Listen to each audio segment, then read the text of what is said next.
ला तर अर्धा किलो चिकन घेतलेलं आहे. आपल्याला दम बिर्याणी करून घ्यायची. सगळे जगभराचे सगळे मसाले लावून घ्यायचे आणि मॅरिनेट करून यासाठी ठेवून द्यायचं आहे आपल्याला चिकन. आता अर्धा किलो इथं तांदूळ घेतलेले, 2.5 वाटी तांदूळ 5 मिनिटासाठी ठेवून द्यायचे. आणि खडे मसाले काही गरम पाणी ठेवलेलं आहे, चांगले व्यवस्थित जे भिजलेले तांदूळ ते टाकून घ्यायचे, काढून घ्यायचे एका ह्याच्यामध्ये.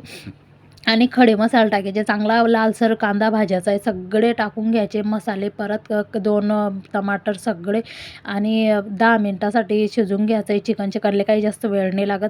जे काढून घ्यायचं एका टपामध्ये चिकन आणि पूर्ण तांदूळ टाकून घ्यायचे आणि दम द्यायचा आहे आपल्याला व्यवस्थित, वरंडा वगैरे ठेवून सनी एका प्लेटमध्ये काढून घ्यायचं आहे. आणि पुरं माहिती असेल तर मोठा व्हिडिओ टाकलेला आहे आपण, जडी जाऊन पाहू शकता तुम्ही.